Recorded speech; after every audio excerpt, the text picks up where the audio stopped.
সরকার নির্ধারিত মজুরি দৈনিক ৩৭৬ টাকা, কিন্তু তার বদলে মেলে দৈনিক ২১০ টাকা। ইপিএফ, ইএসআই এর সুবিধাও মেলে না। এবার সেই সমস্ত সুযোগ সুবিধা সহ সরকারি হারে মজুরির দাবিতে আজ থেকে ধর্মঘট শুরু করলেন বিষ্ণুপুর পৌরসভার কর্মরত সাফাই কর্মীরা। কাজ বন্ধ রেখে এদিন নিজেদের দাবির সমর্থনে বিষ্ণুপুর পৌরসভার সামনে বিক্ষোভে ফেটে পড়েন তারা। বিষ্ণুপুর পৌরসভার সূত্রে জানা গেছে, পৌরসভায় 750 জন অস্থায়ী কর্মী থাকলেও তাদের মধ্যে প্রায় 350 সাফাই কর্মী রয়েছেন।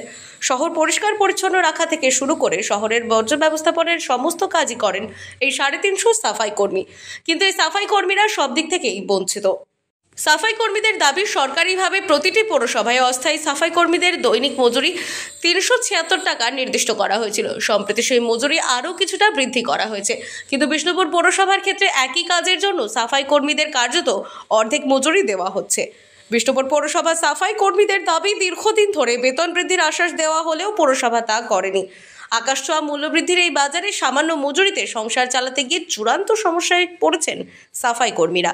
এই পরিস্থিতিতে অবিলম্বে সরকার নির্ধারিত মজুরি প্রদান এবং তার পাশাপাশি সাফাই কর্মীদের ইপিএফ ও ইএসআই এর সুবিধা দানের দাবিতে আজ ধর্মঘট শুরু করলেন বিষ্ণুপুর পৌরসভার সাফাই কর্মীরা।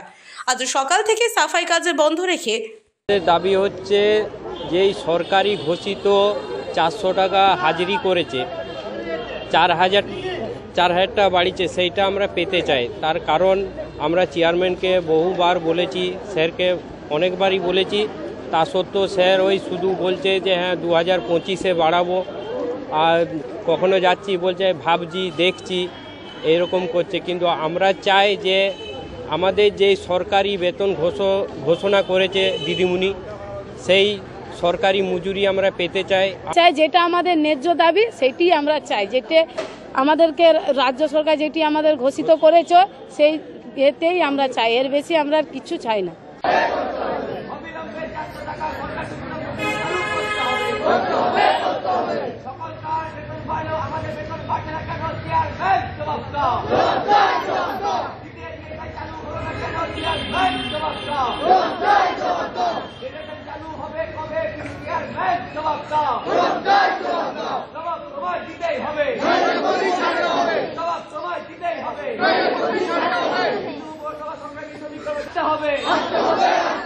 আমাদের দাবি মানতে হবে। সরকার ঘোষিত মজুরি চালু হলো না কেন, চেয়ারম্যান জবাব দাও।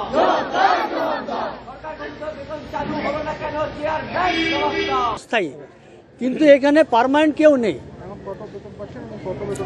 আমাদের এখন 200 টাকা 210 টাকা বেতন।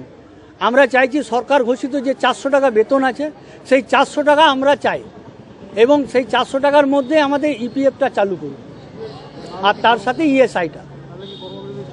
হ্যাঁ, না হলে আমরা আমাদের এই যে আন্দোলন চলছে এটা লাগাতার আমরা চালিয়ে যাব যতক্ষণ না পুরো প্রতিনিধি এসে আমাদের সঙ্গে কথা বলছে, বা আমরা একটা লিখিত চাই যে আপনি কত দিনের মধ্যে এবং কত টাকা দিতে পারবেন বা কত টাকা বাড়াতে পারবেন, সেইটা একটা লিখিত দিয়ে দেন আমাদেরকে।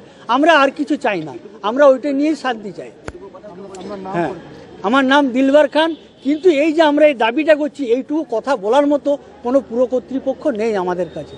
তারা পৌরসভার সামনে বিক্ষোভ দেখাতে থাকেন। পৌরপ্রধানের দাবি, 2022 সালে নতুন পুর বোর্ড দায়িত্ব নেওয়ার পর সাফাই কর্মীদের এক প্রস্তাব মজুরি বৃদ্ধি করা হয়েছে।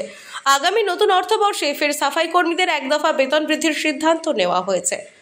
আমরা 2022-এর শেষ 2022-এর এপ্রিল মাসে আমরা দায়িত্ব নিয়েছি, এবং নেওয়ার আগে তাদের বেতন যা ছিল 5000 টাকার মতন সামথিং হয়তো পেত তারা।